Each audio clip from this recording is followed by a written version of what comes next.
আসসালামু আলাইকুম।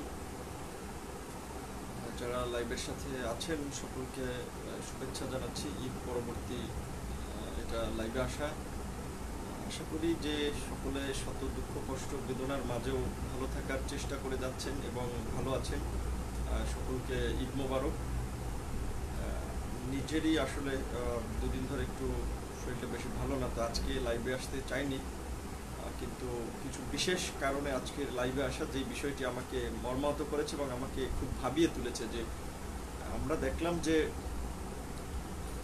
সাধারণ ছুটি নিয়ে যে সরকারের একটা টালবাহানা, সিদ্ধান্তহীনতা, গণপরিবহন চলবে কিনা এটি নিয়ে একটা সিদ্ধান্তহীনতা এবং খণ্ডিত সিদ্ধান্ত, এরকম কিছু সিদ্ধান্ত দেখে সত্যি একজন সচেতন নাগরিক হিসেবে, একজন শিক্ষিত নাগরিক হিসেবে আমি ব্যক্তিগতভাবে খুবই উদ্বিগ্ন, খুবই মর্মাহত যে আসলে এইভাবে যদি চলে তাহলে আমাদের দেশের মানুষের জীবনে কি হতে যাচ্ছে, এই দেশের মানুষের ভাগ্যে কি ঘটতে যাচ্ছে।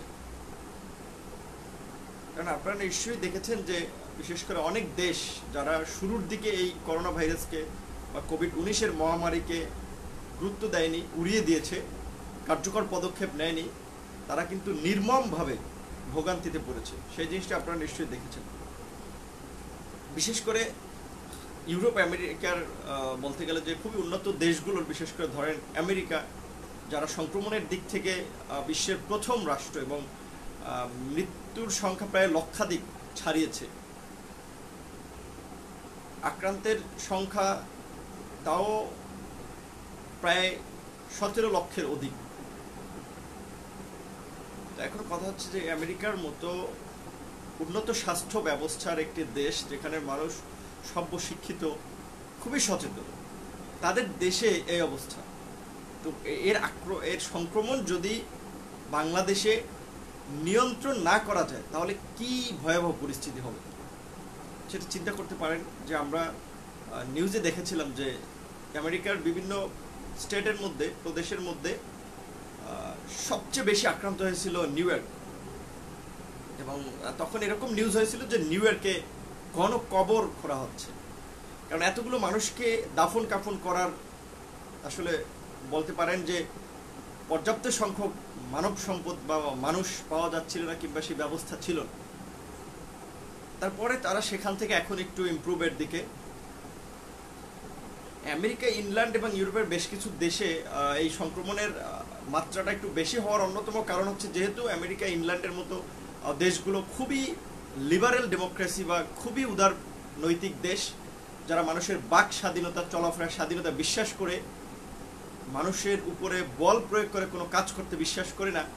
সে কারণে তারা অনেকে, ইভেন হাই অথরিটি থেকেও কেউ কেউ বলেছিল যে এটা একটা সামান্য সমস্যা, এটা খুব বেশি প্রকট আকার ধারণ করবে না। ইভেন লকডাউন নিশ্চিত করার জন্য বা জনগণকে ঘরে থাকার জন্য কোনো প্রেশার ক্রিয়েট করা হয়নি, যে কারণে আমেরিকানরা কিংবা ইংল্যান্ডরা কিংবা ইউরোপ আমেরিকার দেশগুলো তারা অনেকে ভেবেছিল যে আমি বাইরে যাব, আমি আক্রান্ত হব, আমি মারা যাব, তাতে তোমার কি। তো ওইসব দেশের নিয়ম নীতি, ভ্যালুসে, মূল্যবোধ, তাদের যে রাষ্ট্রীয় কাঠামো, সেখানে জনগণ যদি কেউ মরতে চায় স্বেচ্ছায়, সরকারের কিছু করার থাকে না।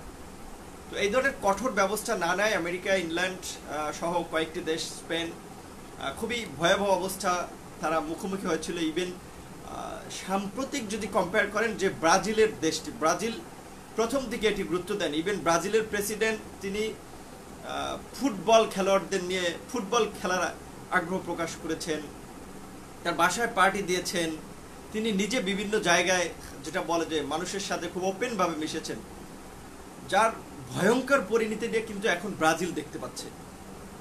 সেখানে আমরা দেখতে পাচ্ছি যে পৃথিবীর সংক্রমণের দ্বিতীয় শীর্ষ দেশ হচ্ছে ব্রাজিল, এবং সেটা 1 মাসের মধ্যে তারা এই জায়গায় এসেছে, এবং মৃতের সংখ্যার দিক থেকে তারা 7ম অবস্থানে আছে।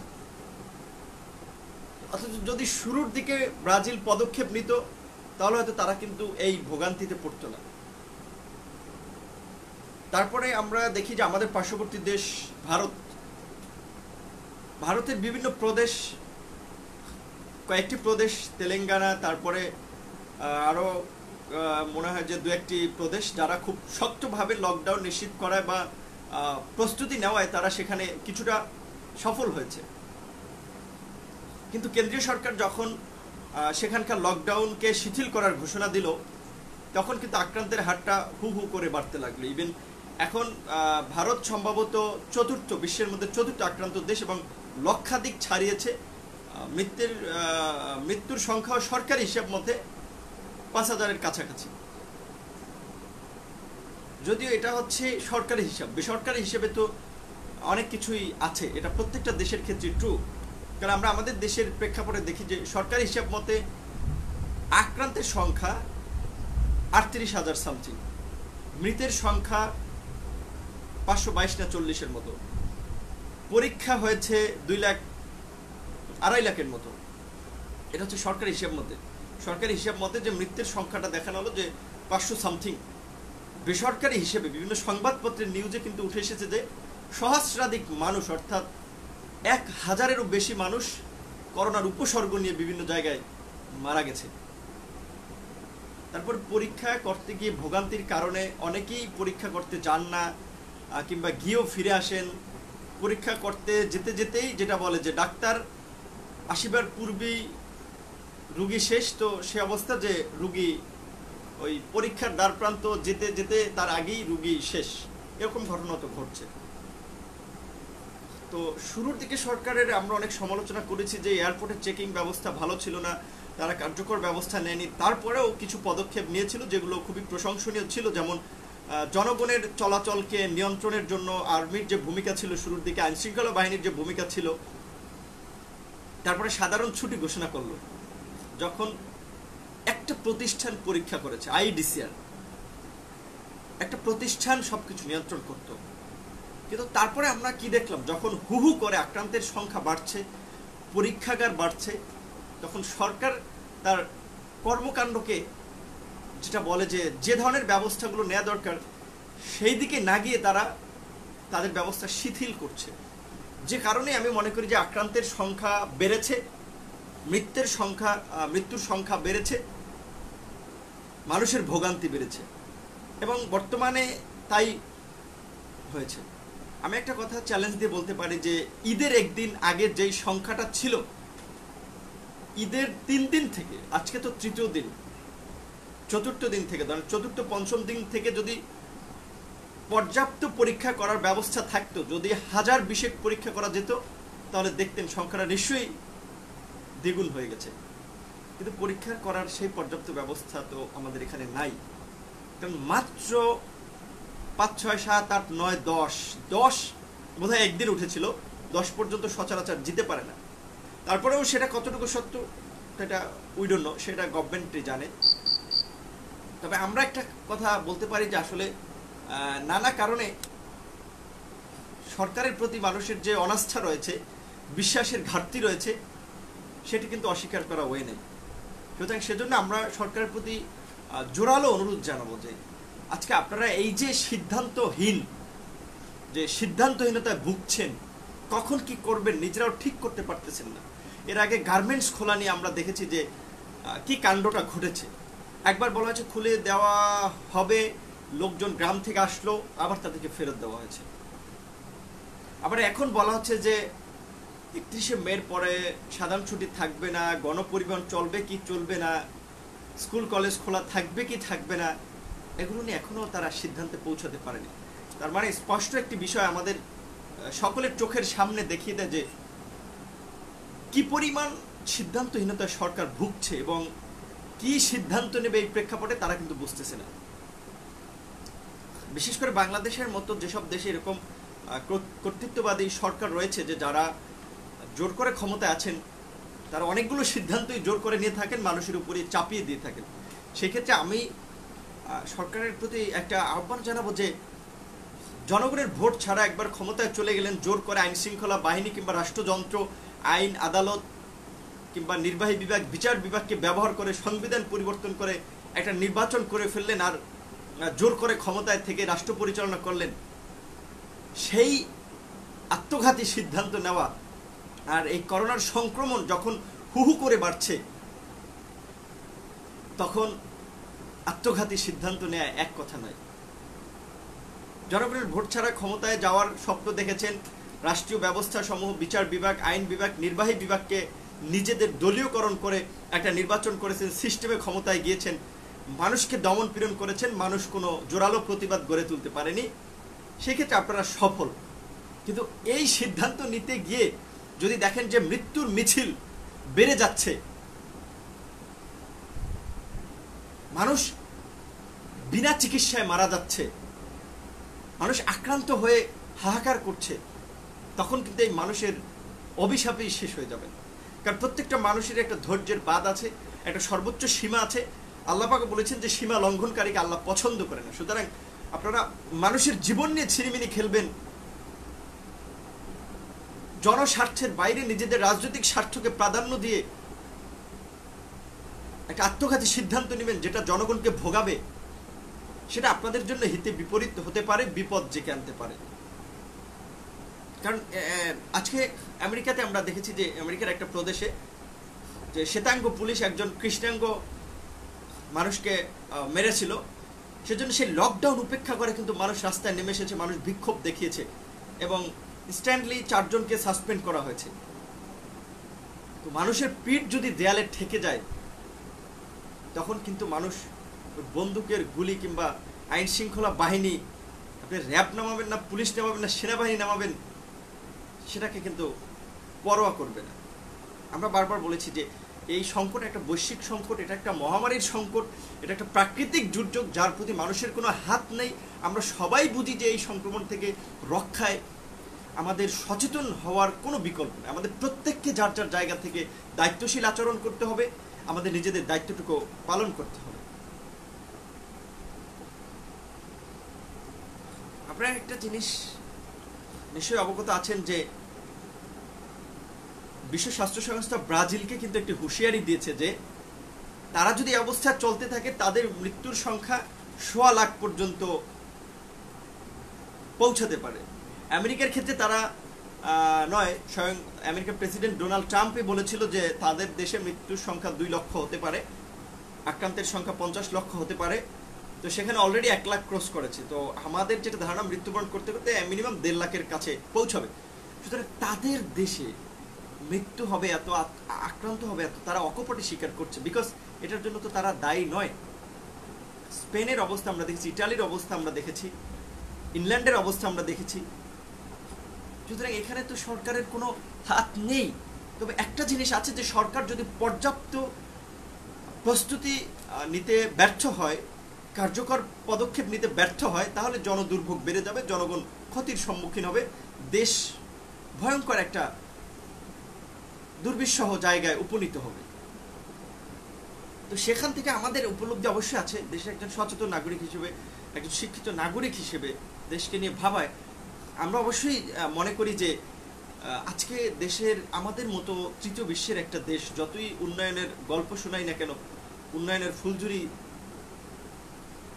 ছিটাই না কেন, যতই মিডিয়ায় মুখরোচক গল্প শোনাই না কেন উন্নয়নের, বাস্তব অবস্থা কি সেটা তো আমার দেশের মানুষ, আমরা তো খুব ভালো করেই জানি। সুতরাং সেই ক্ষেত্রে দেশের অর্থনীতির জন্য, দেশের মানুষকে বাঁচাতে, দেশকে বাঁচাতে যদি প্রয়োজন হয়, স্বাস্থ্যবিধি মেনে কার্যকর পদক্ষেপ নিয়ে কিছু প্রতিষ্ঠান খুলে দেওয়া যায়, কিছু ব্যবসায়িক প্রতিষ্ঠান, কিছু ফ্যাক্টরি কিংবা অন্যান্য সেবাধর্মী প্রতিষ্ঠানগুলো খুলে দেওয়া যায়। কিন্তু সেটা নিয়ে যদি আপনারা নিজেরাই সিদ্ধান্ত না নিতে পারেন, পিপি কে যদি বলেন পিপিপি, তাহলে তো বুঝতে হবে যে আপনাদের লেভেলটা কোন জায়গায়। আপনারা এই করোনা নিয়ে কতটুকু স্টাডি করেছেন, আপনারা বিশেষজ্ঞদের মতামতকে কতটুকু নিয়েছেন, কতটুকু গুরুত্ব দিচ্ছেন, আপনাদের এই কথায় বোঝা যাচ্ছে যে যেখানে আপনারা বলছেন একটা যুদ্ধ, এই যুদ্ধের আমাদের অন্যতম সোলজার্স, ফাইটার হচ্ছে আমাদের ডাক্তাররা, সেখানে ডাক্তারদের প্রোটেকশনের PP, personal protection equipment, N95 mask পাচ্ছে না, সেটা নিয়ে তুলকালাম কাণ্ড ঘটে গেল, প্রধানমন্ত্রী প্রেস কনফারেন্সে বক্তব্য আসে। সেখান থেকে তো বোঝা যাচ্ছে যে আপনাদের প্রস্তুতি কি। জাতীয় একটা কমিটি করেছেন, স্বাস্থ্যমন্ত্রী জানে না যে কখন কি সিদ্ধান্ত হচ্ছে। তাই আপনাদের প্রতি অনুরোধ থাকবে যে দয়া করে আত্মঘাতী সিদ্ধান্ত নিয়ে দেশের মানুষকে আর একটা মহা দুর্যোগের দিকে ধাবিত করবেন না। দেশে মৃত্যুর মিছিলকে বাড়াবেন না, আক্রান্তের সংখ্যাকে বাড়াবেন না। আরেকটা কথা দীর্ঘদিন ধরে আমি বলে যাচ্ছি, আমার মতো অনেকেই বলে যাচ্ছেন যে আজকে নিজের দেশের বিজ্ঞানীরা, নিজের দেশের মেধাবী সন্তানরা এই জাতির উপকারের জন্য, এই জাতিকে রক্ষা করার জন্য, করোনার মহামারী থেকে মানুষের উপকার করার জন্য যে একটা উদ্ভাবন তারা করলো। মুক্তিযুদ্ধের অন্যতম সংগঠক, গণস্বাস্থ্যের প্রতিষ্ঠাতা ডক্টর জাফরুল্লাহ চৌধুরীর প্রতিষ্ঠান গণস্বাস্থ্য, এবং সেই গণস্বাস্থ্যের নেতৃত্বে বিজন কুমার শীল, ফিরোজ আহমেদের নেতৃত্বে যে টিমটা যে দারুণ কাজ করলো, যেখানে বিশ্বের বিভিন্ন দেশে এই র্যাপিড টেস্টিং কিট ব্যবহৃত হচ্ছে, সেখানে বাংলাদেশে এখন পর্যন্ত আপনারা ব্যবহারের অনুমতি দিচ্ছেন। আমার যেটা ধারণা, শুধুমাত্র রাজনৈতিক প্রতিহিংসার বশবর্তী হয়েই সরকার ডক্টর জাফরুল্লাহ চৌধুরীর এই কিটকে অনুমোদন দিচ্ছে না। কারণ আমরা আগেই বলেছি যে এই ধরনের কর্তৃত্ববাদী সরকারগুলো নানা ধরনের একঘেয়েমি গোড়া সিদ্ধান্ত নেয়, কারো কথা শোনে না, জনমতকে উপেক্ষা করে সিদ্ধান্ত নেয়, জনমতকে উপেক্ষা করে কাজ করে, জনমতের বাইরে গিয়ে কাজ করে। তো এক্ষেত্রে সেটাই হচ্ছে। আমি জানি না যে আসলে প্রধানমন্ত্রীর কাছে এই গণস্বাস্থ্যের কিট নিয়ে কারা কি বলেছেন কিংবা কতটুকু ইতিবাচক বার্তা দিয়েছেন। আমি আপনাদের কাছে একটা জিনিস বলতে চাই, আমি বারবার বলেছি যে আমি আওয়ামী লীগ কিংবা বিএনপির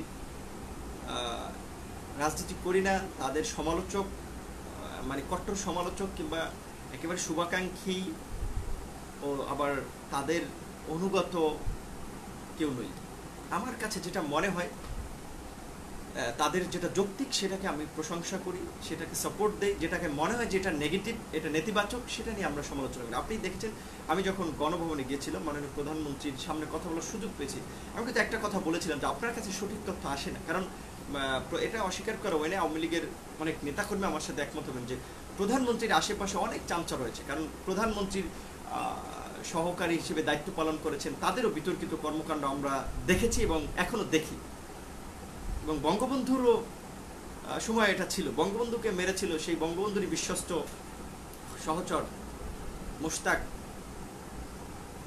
সেক্ষেত্রে ইনভলভ ছিল এই ঘটনায়। ঠিক এজন্য বলছি যে রাজনৈতিক দলগুলো, সেটা খালেদা জিয়া কিংবা বিএনপি ক্ষমতা থাকলে ক্ষমতার আশেপাশে এরকম সুবিধাভোগী কিছু একটা শ্রেণী তৈরি হয়, পরগাছা শ্রেণী, যারা দল ক্ষমতায় থাকলে দেশে খুব বীরত্বের সাথে কাজ করে, বাহাদুরি করে, মানুষকে যেটা বলে যে চাঁদাবাজি, টেন্ডারবাজি, মানুষের উপর জুলুম নির্যাতন চালায়, ক্ষমতা শেষ হয়ে গেলে বিদেশ চলে যায়।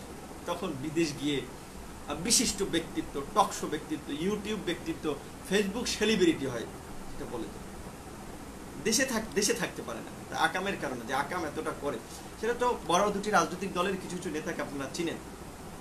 সুতরাং সেখানে বলছি যে ঠিক একইভাবে যেটা বলেছি, আমি প্রধানমন্ত্রীর কাছে এই জিনিসটি যখন বলেছি, তাকে সম্মান আমার করা উচিত ছিল, আমি সম্মান দেখেছি। আবার যে বাংলাদেশের যে মুক্তিযুদ্ধের অন্যতম আরেকজন সংগঠক, মুক্তিযুদ্ধের আরেকজন প্রাণপুরুষ শহীদ রাষ্ট্রপতি জিয়াউর রহমানকেও যখন সম্মান জানাতে হয়, তার সম্ভবত একটি জন্মদিনে আমি তাকে শুভেচ্ছা জানিয়ে পোস্ট দিয়েছিলাম।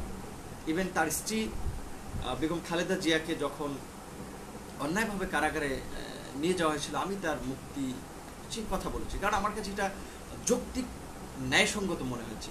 ঠিক এই কারণে বলছি যে আমি আওয়ামী লীগ, বিএনপি তাদের রাজনীতি তারা করবে। আমরা বলেছি যে আমি বিশেষ করে আমার সংগঠন ছাত্র অধিকার পরিষদ, যুব অধিকার পরিষদ, প্রবাসী অধিকার পরিষদ, শ্রমিক অধিকার পরিষদ, আমরা আগামীতে তরুণদের নেতৃত্বে একটা জাতীয় রাজনীতি, সুস্থ ধারার জাতীয় রাজনীতি তৈরি করতে চাই। ওই পরিবারতান্ত্রিক বুড়াদের রাজনীতি আমরা চাই না। বুড়াদের রাজনীতি আমরা দেখেছি, যেটা আমেরিকার সাবেক একজন প্রেসিডেন্ট বারাক ওবামা বলেছিল যে বুড়ারা ক্ষমতা আকৃষ্ট করে রাখতে চায়, ক্ষমতাকে কুক্ষিগত করতে চায়। সেজন্য আমরা বলেছি যে নিউজিল্যান্ডের মতো যে ইয়ং গাইস তারা দেশ পরিচালনা করতেছে, কিংবা কানাডাতে Justin Trudeau second time prime minister, তো আমাদের দেশের তরুণরা আগে আসুক। আমি রাজনৈতিক দল গঠন করব কিনা সেটা সময় বলে দেবে। তবে আমি বলেছি যে আমার লাইক মাইন্ডের যদি কেউ কাজ করে, আমি তাদের সাথে কাজ করতে চাই। আপনি একটা জিনিস দেখেছেন যে বিএনপি, জামাত, আওয়ামী লীগ বা জাতীয় পার্টি যাদের নিয়ে যদি নেতিবাচকভাবে পজিটিভ সমালোচনা করা হয়, সেটার প্রত্যুত্তরে আমি কিছু বলার চেষ্টা করি। কারণ আমি মনে করি যে ন্যায়সঙ্গত যৌক্তিক কথা, গুরুত্বপূর্ণ কথা, মানুষের স্বার্থে যারাই কথা বলুক না কেন সেই কথাটা আমাদেরও বলতে হবে, আমাদেরকে সাপোর্ট দিতে হবে। আমি এর আগে আমার একাধিক প্রোগ্রামে যেটা বলেছিলাম যে শাহবাগ কিংবা প্রেস ক্লাবে দাঁড়িয়ে যারাই একটা যৌক্তিক বিষয় আন্দোলন করুক না কেন, বিএনপি, জামাত, জাতীয় পার্টি, আওয়ামী লীগ, ছাত্রলীগ, যুবলীগ, ছাত্রদল, যুবদল, ছাত্র ইউনিয়ন কিংবা অন্যান্য বাম সংগঠন, ছাত্র ফেডারেশন, ছাত্র অধিকার পরিষদ, যারাই করুক না কেন একটা যৌক্তিক বিষয় নিয়ে দাঁড়িয়েছে, আপনি তাদের পাশে দাঁড়িয়ে যান না। কারণ এটাই তো আমাদের উচিত মানুষ হিসেবে, যে ন্যায়ের পক্ষে থাকা, অন্যায়ের বিপক্ষে থাকা। তো আমরা আমাদের জায়গা থেকে কাজ করে যাব। যাই হোক, আমি সবসময় কিছু প্রসঙ্গের বাইরেও কিছু কথা বলে থাকি যেগুলো আমি মনে করি যে মানুষকে জানানো দরকার এবং আমার বলা উচিত। কারণ এখন তো গণমাধ্যম কি ভূমিকা নিচ্ছে, আমাদের যে সাংবাদিকরা কতটুকু কাজ করতে পারতেছে সেটি তো বোঝাই যাচ্ছে, আর আমি কতটুকু পারতেছি বা ভবিষ্যতে পারবো সেটা তো একটা অনিশ্চিত। তারপরে যতটুকু পারি বলে যাচ্ছি। এই বলাকে হামলা মামলা করে থামাতে চেয়েছিল, পারে নাই। 10 বার হত্যা চেষ্টা করেছিল, পারে নাই। তো আমি যেটা বলছিলাম যে এই ধরনের যে যারা এই কর্তৃত্ববাদী আমাদের দেশে যে একটা সরকার ব্যবস্থা আছে, যে অনেকে ফ্যাসিজমের সাথে তুলনা করে, অনেকে স্বৈরাচারীদের সাথে তুলনা করে, যারাই যে নামে তুলনা করুক না কেন, তো আমি বলছি যে এই যে সরকার, তাদের একটা অন্যতম বৈশিষ্ট্য হচ্ছে যে জনমতকে উপেক্ষা করে কাজ করা, এবং তাদের যেটা মনে হয় যে তারা একাই 100, এরকম একটা মেন্টালিটি থেকে তারা কাজ করতে চায়। যে কারণে আজকে দেখেন যে খুলনার কয়রাতে যেই ছবিটি সোশ্যাল মিডিয়া সহ বিভিন্ন গণমাধ্যমে ভাইরাল হয়েছে, যে সেখানে একদল মানুষ পানির মধ্যে নামাজে দাঁড়িয়ে গেছে, সেটি নিয়ে আমরা দেখলাম যে সরকারের অনুগত কিছু মিডিয়া তারা নিউজ করলো যে সেটি নাকি জামায়াতের উস্কানিতে বা প্ররোচনা, এবং এমনকি আওয়ামী লীগেরও উপজেলা চেয়ারম্যান তারও হচ্ছে আপনার প্ররোচনায় এই কাজটি হয়েছে। তো প্রথম কথা হচ্ছে যে কয়রার মানুষ, সাতক্ষীরার মানুষ, পটুয়াখালীর মানুষ, যে আমফানে ক্ষতিগ্রস্ত এলাকার মানুষ যে একটা অসহায় মানবেতর জীবনযাপন করছে, সেটি তো আমাদের বলার সেটি তো আমাদের বলার বা অস্বীকার করার কোনো ওয়ে নেই। সুতরাং সেখানে আপনি ওই যে একটা ছবি নামাজ পড়ার, যে নামাজ পড়ছে সেই ছবিকে যদি আপনি আড়াল করতে চান বা ছবিটাকে মিথ্যা উদ্দেশ্য প্রণোদিত প্রমাণ করতে চান, তার মানে তো এটি প্রমাণ হবে না যে ওই এলাকা ঘূর্ণিঝড়ে আমফানে ক্ষতিগ্রস্ত হয়নি, ওই এলাকার বেড়িবাঁধ ভেঙে যায়নি। কারণ সারা বিশ্বের মানুষ বলেছে। এমনকি আমরা সময় নিউজের একটা এসে দেখেছিলাম যে এমপি মন্ত্রীরা যারা সফরে গিয়েছিলেন তারা বলছে খুব বেশি ক্ষয়ক্ষতি হয়নি, গড়বাড়ি ক্ষয়ক্ষতি হয়নি। অথচ আপনার এসে দেখেছিলাম যে আপনার ওই যে স্যাটেলাইট থেকে যে গণমাধ্যম তারা কিন্তু দেখিয়েছে যে সেখানে কি পরিমাণের বেড়িবাঁধ ভেঙে গিয়েছে, বাড়িঘর কাঁচা পাকা, আদা পাকা বাড়িঘর ক্ষতিগ্রস্ত হয়েছিল। সুতরাং আপনাদের দুর্বলতা থাকতে পারে, সেটাকে স্বীকার করুন, নিজেদের দোষকে স্বীকার করতে শিখুন। ঠিক আছে, কিছু কিছু জায়গায় যেটা বলেছি যে নিজেদের রিজিড থাকতে হবে, সেটা একটা রাজনৈতিক বিষয়, কিন্তু প্রতিনিয়তই যদি মিথ্যাচার করে যান, এবং আমি বলবো যে আমাদের দেশের রাজনৈতিক বড় বড় দলগুলোর একটা অভ্যাস হয়ে গেছে যে মিথ্যা কথা বলা, প্রোপাগান্ডা ছড়ানো। ইভেন আমার যেটা ধারণা যে এটা তাদের মধ্যে জেনেটিক্যালি ডেভেলপ হচ্ছে কিনা, যে রাজনীতি করলে মিথ্যাচার করতে হবে। দু একজন মন্ত্রীর কথা আমরা শুনি, যে শুনলে মনে হয় কি বলবো, খুবই হাস্যকর কথা। একজন মন্ত্রী এই লেভেলে কথা বলতে পারে, সেটা ভাবলে আমরা খুব অবাক হই। অবশ্য অবাক হওয়ার কিছু নাই, এই দেশের রাজনীতি কাদের হাতে সেটা তো আমরা দেখেছি। ক্ষমতাসীন দলের একজন দায়িত্বশীল নেতা, পার্টির সেক্রেটারি আমাদের ওবায়দুল কাদের সাহেব, তার মুখ থেকে কিন্তু আমরা অনেকবার শুনেছি যে আধা শিক্ষিত, অর্ধ শিক্ষিত, মূর্খ, একসময় বাসে করে ঢাকা আসতেন, ওই অমুক তমুকের পিছিয়ে ঘুরে এখন নেতা হয়, প্রাইভেট কার নিয়ে এলাকায় যায়। সুতরাং রাজনীতি আমাদের দেশের প্রেক্ষাপটে যে একটা ব্যবসা, দল ক্ষমতায় থাকতে মানে মাঠ ঘাট হাট, স্কুল কলেজ বিশ্ববিদ্যালয় সচিবালয় যে চাঁদাবাজি টেন্ডারবাজি সুযোগ করে টাকা পয়সা কামানোর একটা সুযোগ থাকে, থানাকে ব্যবহার করে, সরকারি অফিস আদালতকে ব্যবহার করে, এটি তো অস্বীকার করা ওই নেই। তো আমরা ওই যে মাহিবী চৌধুরী যে প্ল্যান বি যে আমরা স্লোগান শুনেছিলাম, আমরা খুব উৎসাহিত হয়েছিলাম, উদ্যমী হয়েছিলাম যে বোধ হয় এই তরুণরা মানে তাদের মতো এরকম ইয়ং গাইজ তারা হয়তো কিছু একটা ভালো রাজনৈতিক ধারা দেশে উপহার দিতে চাচ্ছে। কিন্তু পরে আমরা দেখলাম যেইলাও সেই কদু, অর্থাৎ তাদের লক্ষ্য ছিল যে নিজের একটা এমপি মন্ত্রী হওয়া। তাদের লক্ষ্য জাতিকে উদ্ধার করা নয়, জাতির মঙ্গলের জন্য কাজ করা নয়, এই জাতিকে মুক্ত করা নয়। সে জায়গা থেকে বলছি যে আজকে আমাদের যে তরুণ প্রজন্ম, তাদেরকে রাজনৈতিকভাবে সচেতন হতে হবে, রাজনীতিতে অন্তর্ভুক্ত হতে হবে। আপনি বিশ্ববিদ্যালয়ে পড়েন, গবেষক হন, সাহিত্যিক হন, ব্যবসায়ী হন, কিন্তু আপনি তো এই দেশের নাগরিক। যেহেতু রাজনীতি দেশকে নিয়ন্ত্রণ করে, সব কিছুকে কন্ট্রোল করে, সুতরাং আপনার যে সুস্থ ধারার চিন্তা ভাবনা, আপনার যে একটা উন্নত সফিস্টিকেটেড একটা মডারেট চিন্তা ভাবনা, সেটার বিকাশ ঘটাতে হলে আপনাকে রাজনীতিতে অন্তর্ভুক্ত হতে হবে। তবে হ্যাঁ, ওই যে সহমত ভাইয়ের পিছে তেল মারা কিংবা অন্ধ দলের অন্ধ ভক্ত লেজুর ভিত্তি করা রাজনীতি নয়, ইতিবাচক রাজনীতি করুন। যে রাজনীতি আমরা স্বপ্ন দেখি, ছাত্র অধিকার পরিষদ, যুব অধিকার পরিষদ, প্রবাসী অধিকার পরিষদ, শ্রমিক অধিকার পরিষদের পক্ষ থেকে আমরা স্বপ্ন দেখি এবং আমরা কাজ করে যাচ্ছি। আমরা বলছি যে আমি কিংবা আমার সংগঠন আমরা কি করতে পারবো বা না পারবো সেটা না, আমরা কাজ করে যাচ্ছি একটা নতুন ধারার, সুস্থ ধারা রাজনীতির জন্য, তরুণদের নেতৃত্বে সে রাজনীতি হবে। সেক্ষেত্রে যারাই কাজ করবে আমরা তাদের সাথে প্রয়োজনে কাজ করবো, অথবা তারা কেউ যদি আমাদের সাথে কাজ করতে চায়, ওয়েলকাম জানাই আমরা।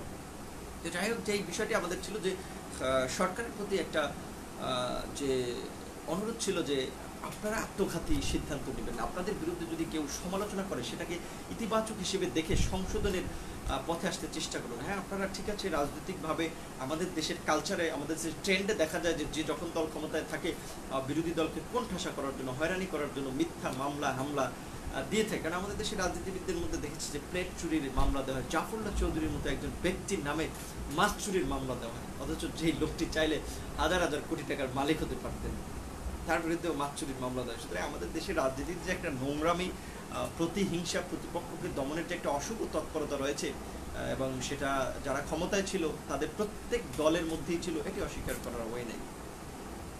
তো সেজন্য বলছি যে আজকে ডিজিটাল নিরাপত্তা আইনে এই যে যাদেরকে হয়রানি করছেন, এটা বন্ধ করুন, সমালোচনাকে একটু নিতে চেষ্টা করুন। আর দ্বিতীয়ত হচ্ছে এই যে সবসময় মানুষ একটা বিষয় সম্পর্কে লিখলে, সমালোচনা করলে গুজব বলে উড়িয়ে না দিয়ে সেটার ভিতরে অ্যানালাইসিস করতে চেষ্টা করুন, সেটার ইতিবাচক দিক নেতিবাচক দিক পর্যালোচনা করে কার্যকর পদক্ষেপ নিতে চেষ্টা করুন। যেটা আমরা বলছি, এই যে উপকূলীয় অঞ্চলে প্রতি বছরই ঘূর্ণিঝড়, বন্যা, জলোচ্ছ্বাসে যে প্রাকৃতিক দুর্যোগে ক্ষয়ক্ষতি হয়, এটি তো নতুন কিছু নয়। তো আপনারা তো এখন পর্যন্ত এই যেটা আমরা বলেছি যে উপকূলীয় অঞ্চলের বেড়িবাঁধগুলোর, যেটা আমরা শুনলাম একজন বিশেষজ্ঞের মুখে, অনেকগুলো বাঁধ নাকি প্রায় 60 বছর আগে ডেট এক্সপার্ট হয়ে গেছে। তো সেখানে তো অবশ্যই আপনাদের কনসার্ন থাকা উচিত ছিল যে এই অঞ্চলগুলোতে যেহেতু প্রতিনিয়তই প্রাকৃতিক দুর্যোগ হয়, কীভাবে আমরা রক্ষা করতে পারি।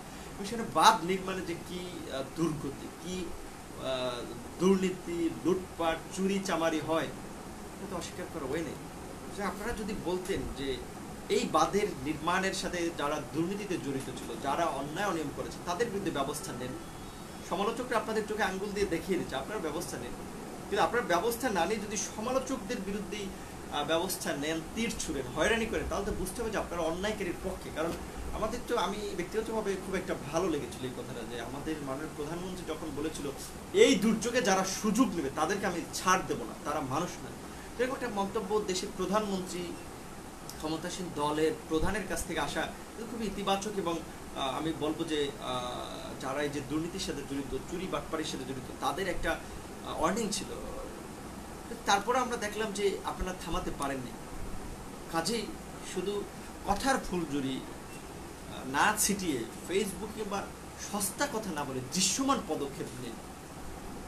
আর তৃতীয় যেই কথাটি বলে মোটামুটি শেষ করব, যে আমরা আবারও বলছি যে দেশের স্বার্থে, জাতির স্বার্থে, জাতীয় জীবনের স্বার্থে, মানুষের জীবন রক্ষায় যদি কোনো পদক্ষেপ নিতে হয়, সেটা গার্মেন্টস খোলা, ফ্যাক্টরি খোলা, কিংবা আপনার কিছু কিছু জায়গায় ঘন পরিবহন সীমিত আকারে যদি চালু করতে হয়, পর্যাপ্ত ব্যবস্থা নিয়ে তারপরে সেই পদক্ষেপ নিন। এটা ওই যে বললাম যে হুট করে একটা সিদ্ধান্ত হলো, ওই যদুমিয়া কদুমিয়া বলবার একটা সিদ্ধান্ত নিলাম, এরকম আত্মঘাতী সিদ্ধান্ত নিয়ে দেশের মানুষকে বিপদে ফেলবেন না। এটা আপনাদের প্রতি একটা জোরালো অনুরোধ। আজকে যদি ধরেন সীমিত আকারে ছোট গণপরিবহন চালু করেন, কারণ আপনি বলছেন যে, যদিও আমি এটার পুরোপুরি বিপক্ষে, কারণ আমি মনে করি যে ইউরোপ, আমেরিকা সহ বেশ কিছু দেশ যারা একটু লকডাউন শিথিল করেছে, কিংবা যারা তাদের স্বাভাবিক কার্যক্রম চালুর কথা ভাবছে, তারা কিন্তু পরিস্থিতি একটু নিয়ন্ত্রণে নিয়ে এসেছে। আমরা কিন্তু বিন্দু মাত্র নিয়ন্ত্রণে আনতে পারিনি, বরঞ্চ ডে বাই ডে আমাদের আক্রান্তের সংখ্যা বাড়ছে, মৃতের সংখ্যা বাড়ছে, মানুষের ভোগান্তি বাড়ছে। সেই তুলনায় আমরা কিন্তু পরীক্ষার হার বৃদ্ধি করতে পারেনি। আমাদের সুযোগ ছিল যে গণস্বাস্থ্যের কিটকে ব্যবহার করে সহজেই এই যে করোনার পজিটিভ মানুষকে শনাক্ত করে সুস্থ মানুষ থেকে আলাদা রেখে কিছুটা হলেও একটা কার্যকর পদক্ষেপ নেওয়া। রাজনৈতিক ভিন্নতার কারণে সেটি সরকার এখনো নিচ্ছে না। তো আমি আই ক্যান চ্যালেঞ্জ যে সরকার যদি এই যে লকডাউন শিথিল করে, গার্মেন্টস ফ্যাক্টরি খুলে, নিশ্চিতভাবে আক্রান্তের হার বাড়বে, হাসপাতালগুলোতে ইতিমধ্যেই জায়গা নেই, তারপরে তখন যখন এই ভয়াবহ পরিস্থিতি হবে তখন তারা গণস্বাস্থ্যের কিটকে অনুমোদন দিতে বাধ্য হবে। এখন দিবে না হয়তো, কারণ এখন পর্যন্ত তারা ওই ধরনের চাপ ফিল করে নেয়। আর এক্ষেত্রে আমি বলবো, আমি ছোট্ট কথা, আমি এটা না বললি নেই, আমার একটু হয়েছিল যে আমার শরীরটা ভালো লাগতেছিল না, আমার একটু দুদিন ধরে একটু জ্বর ফিল হচ্ছিল এবং প্রচণ্ড একটু মাথা ব্যথা, একটু শরীর ব্যথাও ফিল হচ্ছিল। তো তখন আমি বিশেষ করে সরকারি হাসপাতালে যে ভোগান্তি কিংবা যে ধরনের অব্যবস্থাপনা, তো আমি তখন এই গণস্বাস্থ্যে পরীক্ষা করার জন্য আজকে নমুনাটি দিয়ে এসেছি। তো নমুনার রিপোর্ট পেলে আমি জানতে পারবো যে আসলে রিপোর্টটা কি। তো সেই জায়গা থেকে বলছি এই যে একটা সহজলভ্য, জাস্ট আমার লেগেছে থুথু নিয়েছে, জাস্ট একটু একটা ব্লাড নিয়েও করা যায়। তো এই যে একটা সুবিধা, স্বল্প সময়ে আমাকে একজন ডাক্তার যে এই কাজের সাথে পরিপূর্ণভাবেই এনগেজ না, জাস্ট তাকে হয়তো শিখিয়ে দিয়েছি, তিনি জাস্ট বলছে একটা কৌটো নিয়ে এসেছি, থুতু দিতে বলেছে, আমি দিয়েছি, সেটাকে আবার আটকিয়ে দিয়েছি সুন্দরভাবে যাতে এখানে সেখানে থুতু ছিটে না যায়, আমি সেটা দিয়ে এসেছি এবং আমাকে ফলাফলটা SMS করে জানিয়ে দেওয়া হবে। তো এরকম একটা সহজলভ্য পরীক্ষার ব্যবস্থা আমরা কেন কাজে লাগাচ্ছি? জাফরুল্লাহ চৌধুরী পাপ করে ফেললেন দেশের মানুষের জন্য উপকার করতে এসে। জাফরুল্লাহ চৌধুরী বিএনপির লোক না, জাফরুল্লাহ চৌধুরী আওয়ামী লীগের লোক না। জাফরুল্লাহ চৌধুরী আমি যতটুকু দেখেছি একজন দেশপ্রেমিক মানুষ, দেশকে নিয়ে একজন ভাবুক মানুষ, মানুষের কষ্টে যিনি কাঁদেন সেরকম একজন মানুষ। কিছুদিন আগে ওনার সাথে যে ত্রাণ বিতরণে যেহেতু আমি একটু এনগেজ ছিলাম, আমি ওনাকে বলেছিলাম যে আমি অনেকে বড় ভাই হিসেবে ডাকেন, কিন্তু আমি বলেছিলাম যে তাকে খুব অনার করে আমার মনে হচ্ছে এরকম একজন মানুষ, তার সাথে আমি মিশতে মিশি, তাকে আমি কিভাবে খুশি করতে পারি। আগেই বলেছিলাম এই কথাটা, তাকে তো আমি টাকা পয়সা গাড়ি বাড়ি দিয়ে খুশি করতে পারি, আমার সেই সামর্থ্য নাই। আমি তাকে স্যার বলে অ্যাড্রেস করি, অনেক ছেলেগুলো তাকে বড় ভাই বলে থাকে। তখন আমি বলছিলাম স্যার আপনি যেভাবে সাধারণ মানুষের সাথে মিশতেছেন, একজন রিক্সাওয়ালা কোথা থেকে তার নাম্বার ম্যানেজ করে ফোন দিল যে স্যার আমি সমস্যা আছি, আমরা একটু সহযোগিতা চাই, সে বলে গণস্বাস্থ্যে চলে আসে, কথা বলে তার সাথে, তার ওইভাবে ভিআইপি একটা অফিস কক্ষ নাই খোলামেলাভাবে যে যায় তার সাথে বসে। তখন আমি বলছি আপনি তো আক্রান্ত হবেন, কারণ আপনার টেবিলে মানুষ মোবাইল রাখতেছে, হাত রাখতেছে। তখন তিনি বলেছিলেন যে কাজ করতে গেলে এত রিস্ক নিলে চলবে না, তোমরা ইয়ং ছেলে পেলে কেন এত আতঙ্কে আছো? এমনিতে তো মানুষ রোগ শোক নানাভাবে আক্রান্ত হয়, সুতরাং এটা নিয়ে এত ভয় পাওয়ার কিছু নেই, তবে যতটুকু সম্ভব সাবধানে থাকবে। তো এরকম একজন মানুষ যিনি ইতিমধ্যে এই যে দেখেছেন যে বেসরকারিভাবে তার প্রতিষ্ঠানের সৌজন্য প্রায় আমি যত জানি প্রায় 14,000-এর কাছাকাছি মানুষকে মাসিক ভিত্তিতে খাদ্য সহায়তা দিয়েছিলেন। 5 কেজি চাল আর 3 কেজি আটা, হাফ কেজি পেঁয়াজ না, পর্যাপ্ত পরিমাণে তার একটা বস্তায় প্রায় 30 কেজির মতো খাদ্য সামগ্রী ছিল, যেটা দিয়ে চাইলে তার এক বস্তা দিয়ে আমাদের যে তথাকথিত রাজনীতিবিদ ভাওতাবাজি নেতারা যে এক প্যাকেট দিচ্ছেন, ওই জাফরুল্লাহ চৌধুরীর বস্তা খুলে সেটাকে মিনিমাম 5-6টা করা যেত। বাট তিনি বলেছেন যে আমি যাকে দেব সেই লোকটা যেন 1 মাস ঘরে থাকতে পারে, তার যে খাবারের জন্য 1 মাস বাইরে বের হতে না হয়।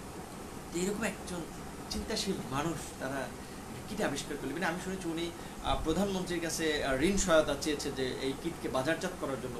সরকার একটা ক্রেডিট নেক না এখানে, তার সাথে স্টেক হোল্ডার হয়ে যে তারা ঋণ দিচ্ছে, হ্যাঁ, কিংবা সরকারের তো বিভিন্ন সরকারি প্রতিষ্ঠান রয়েছে যারা রিসার্চের সাথে জড়িত, গবেষণার সাথে জড়িত, তাদেরকে এখানে এনগেজ করে দেখটা যাতে জাফরুল্লাহ চৌধুরী প্রতিষ্ঠানের এক ক্রেডিট না হয়।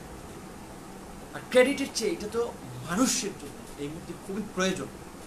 যে পরীক্ষাটা হচ্ছে 48টি ল্যাবে হচ্ছে, সেখানে পর্যাপ্ত দক্ষ ম্যান পাওয়ার নাই, সব ল্যাবে পর্যাপ্ত পরীক্ষা হয় না, কিটের স্বল্পতা রয়েছে, খরচটা খুবই ব্যয়বহুল।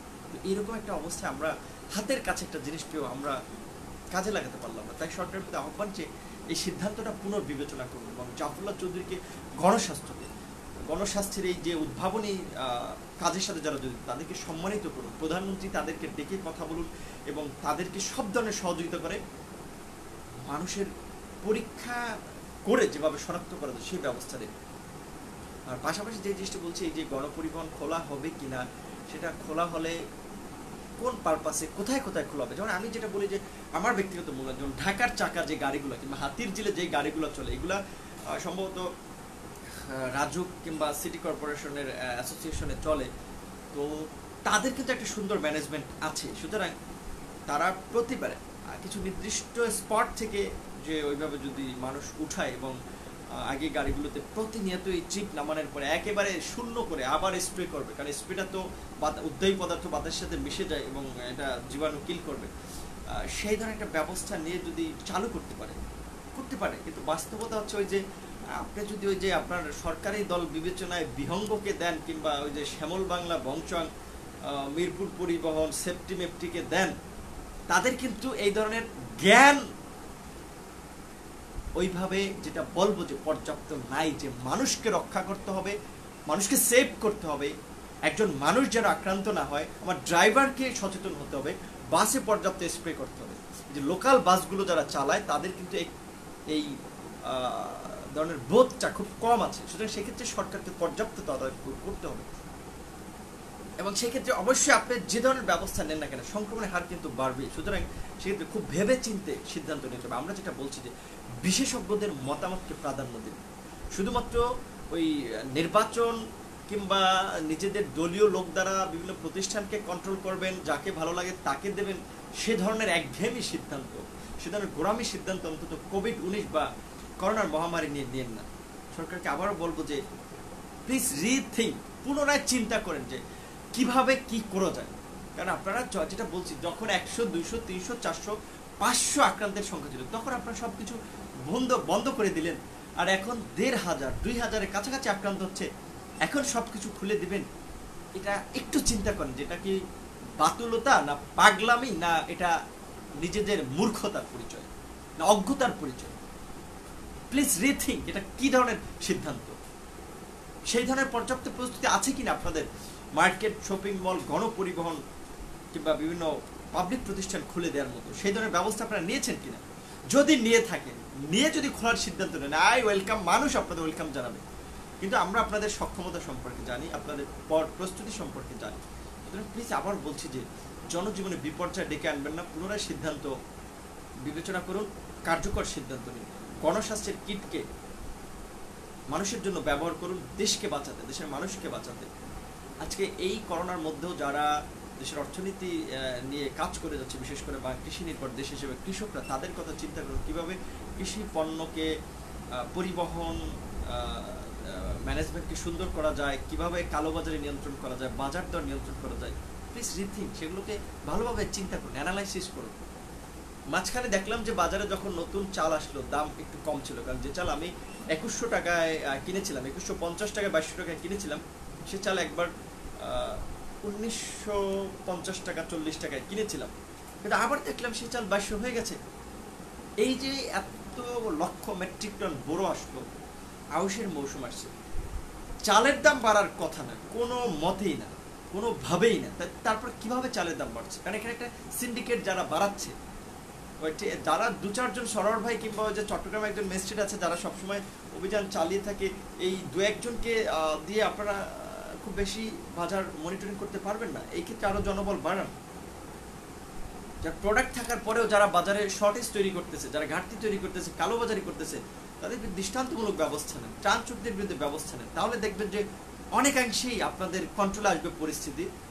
আপনারা এই যে 50 লক্ষ মানুষকে সহযোগিতা করেছেন সরকারিভাবে বা আরও যেভাবে করছেন, সেটার সুবিধাটা মানুষ পাবে যদি ওই স্যাঁচরা নেতাদের বিরুদ্ধে ব্যবস্থা নিতে পারেন, চাঞ্চর নেতাদের বিরুদ্ধে ব্যবস্থা নিতে পারেন, দুর্নীতিবাজ নেতাদের বিরুদ্ধে ব্যবস্থা নিতে পারেন। সুতরাং সেটা বিবেচনা করুন।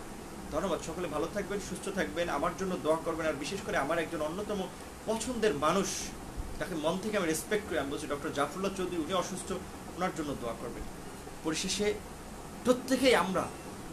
প্রত্যেকের জন্য দোয়া করি, দেশের জন্য দোয়া করি, যাতে আল্লাহ পাক আমাদেরকে এই সংকট থেকে অতি দ্রুত উত্তরণ করে। কারণ কার দোয়া কবুল হয়ে যায় আমরা তো জানি না।